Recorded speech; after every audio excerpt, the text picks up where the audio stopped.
The true test of a man's character is not how he behaves when he is successful, but how he behaves when he fails. Author unknown. Now, a personal testament to that quote by an unknown author: my character was truly put to the test when I lost everything, or should I say, chose to walk away from everything, losing material things in order to gain what was really important to me, and that was a true sense of self. I just wanted myself back. Well, welcome back to the Mind Your Business Mentor podcast, where we help individuals who want to be entrepreneurs build a life and not just a business. My name is Stephanie, and I'm your host and your mentor. In this episode, we will discuss the principles around each MYB lifestyle category and how they can help you lead a successful and fulfilling life, which was what I was after when I made that decision. The principles. Let's do the definition. A principle is a fundamental truth, concept, or doctrine that serves as a foundation for a system of beliefs or behaviors. It is a guiding rule or value that influences the shape of one's actions and decisions. Principles are often considered to be universal or timeless, and are used as a basis for moral and ethical code of conduct. Today, I'd like to share with you some MYB lifestyle categories and their principles. These are just examples of the type of principles that you could hold yourself to in each category of life: education or intellect. Lifelong learning is essential for personal growth and success. Develop critical thinking skills to make informed decisions. Pursue education in areas that align with your interests and goals. Now, under financial and wealth, create a budget and stick to it. Invest in assets that appreciate in value. Avoid unnecessary debt and pay off existing debts as quickly as possible. Develop multiple streams of income to build wealth. Now let's talk about health and fitness. Exercise regularly to maintain physical health and mental well-being. Eat a balanced diet with nutrient-rich foods. Get adequate rest and practice good sleeping practices. Prioritize mental health and seek support when needed. Quality of life. A principle for quality of life would be: surround yourself with positive people and experiences. Cultivate a sense of gratitude and appreciation for the present moment. Pursue activities and experiences that bring joy and fulfillment. Create a living and working environment that promotes well-being and productivity. Love and romance. Communication and honesty are essential for healthy relationships. I have an old cousin-in-law that made this statement, and it has rung true to this day. He said, "Conversation rules the nation." Now, I don't know if he was the originator of that quote or not, but it didn't matter. He was the first person that I heard it from. And as soon as he said it, I immediately resonated with it, because I agree. Good conversation, good, honest conversation is a step-by-step method of getting to know someone, of understanding a subject, and to connecting. And without it, it's hard to have a good romantic relationship. You have to express love and appreciation for your partner on a regular basis. You gotta build trust through mutual respect and vulnerability. I'm gonna repeat that. You have to build trust through see, that's what I get for trying to repeat it. For mutual respect and vulnerability.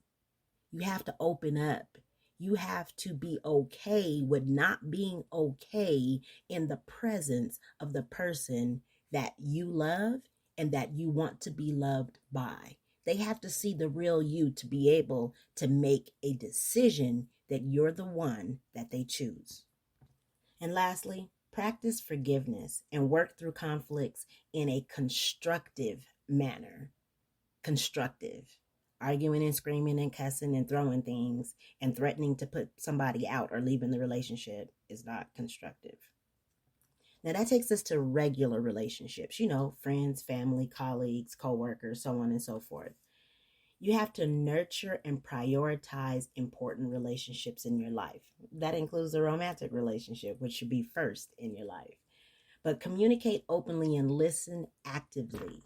Don't listen just to respond. Set boundaries to maintain healthy relationships, show appreciation, and express gratitude consistently.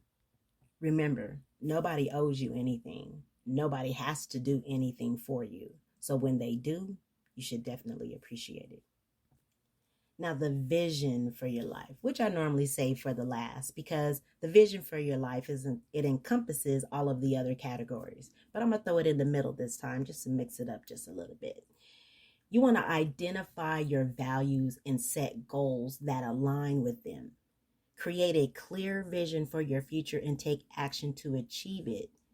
Develop a mindset and embrace challenges as opportunities for learning and a continuation of your growth. Cultivate resilience and persevere through setbacks and obstacles. Your vision for your life is starting with the end in mind, like in the book, found in the book, The 7 Habits of Highly Effective People. It's also your North Star. If you know where you're headed, if you know what the end result is, no matter what you choose to do in your life, no matter who you choose to spend it with, no matter how many children you choose to have, no matter what ambitions that you set for yourself, if you know the end result, it will keep you in line and guide the future decisions that you make in every other category of your life. Your vision for your life it's the finished puzzle. And all these other categories are the pieces that you fit in the puzzle. And you can't force a piece that doesn't fit because it doesn't match the vision. Now we get to the nitty-gritty. Entrepreneurship. Take calculated risks to pursue entrepreneurial endeavors. Develop a solid business plan and strategy. Continuously innovate and adapt to change market conditions and build a strong network and seek mentorship and support. You're choosing to get involved in entrepreneurship because you have a desire to be the author of your own story or to be the creator of your own economy, however you want to describe it and whatever is driving you to want to be your own boss. But entrepreneurship is the process of taking an idea that serves a purpose, solves a problem, and fulfills a need for a profit. You bring value to the marketplace.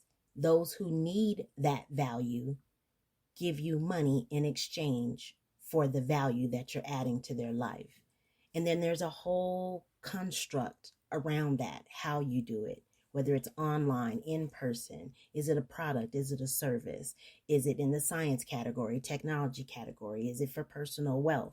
Is it for health and fitness? Is it for fitness, skincare, or productivity, luxury, the culinary, food? I mean, you name it. The world is wide open for entrepreneurship. The only thing limiting you is your imagination and your belief in yourself.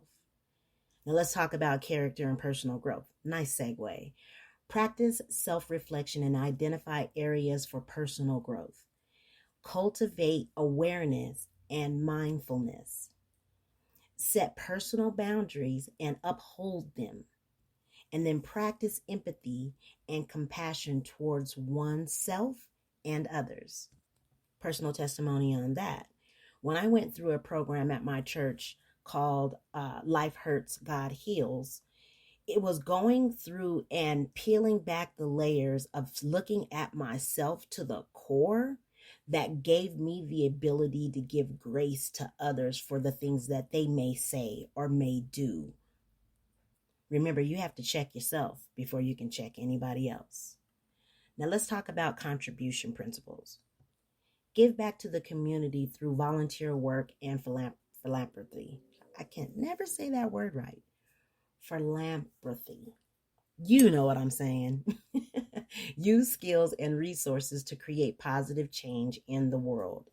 Collaborate with others and amplify impact and create lasting change. Cultivate a sense of purpose and meaning through contribution. You have to remember, in order to contribute, you have to be in the practice of producing. You have to have something to contribute. And it's a universal law that when you give, it comes back to you. And you don't want to give just for the sake of it coming back to you, but understand you're never giving away everything, because you have set into motion for things to return back to you in some form or fashion, not the same way that you gave it. And another beautiful segue for what I just spoke on is spiritual. You have to cultivate a daily spiritual practice such as prayer or meditation, or should I say prayer and meditation, because I do both. Pursue spiritual growth through personal reflection and study.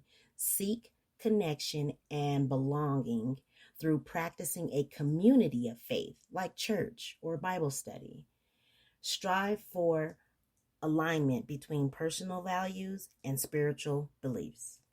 And all that dredges up a little bit of emotion. So we're going to talk about our emotional intelligence. The principles around that would be to develop emotional intelligence through self-awareness, self-regulation, motivation, empathy, and social skills. Cultivate compassion and empathy for all living beings to lead a fulfilling life. Now let's talk about one person who embodies many of these principles, and that's Oprah Winfrey. She is known for her commitment to lifelong learning, financial wisdom, and dedication to health and fitness. She has cultivated positive relationships with loved ones and prioritized personal growth and spirituality in her life. Additionally, she has used her skills and resources to give back to the community and create positive change in the world. Incorporating principles of each MYB lifestyle category can lead a fulfilling and successful life. By taking the time to identify and embrace principles that resonate with us, we can create a strong foundation for personal growth and success. So take some time and reflect on the principles that matter most to you. I may have mentioned them and I may not have. And start incorporating them into your daily life. Remember, success is not a destination, but it is a journey, and the principles can help you navigate that path ahead. As you reflect on these principles and how they apply to your life, I encourage you to take action and implement them into your daily routine, whether it's setting personal boundaries, or pursuing education, or practicing empathy. Small steps can lead to big changes. Remember, building a life and not just a business is a journey. And it starts with taking that intentional action towards your goal, one step, one decision, one moment at a time. Thank you for tuning in to this episode of the Mind Your Business Mentor podcast. Don't forget to subscribe on your favorite platform and leave a review if you found this episode helpful and valuable. Join us on our community on social media and let us know which principles resonate with you the most. Until next time, remember, you got this. as long as you mind your business.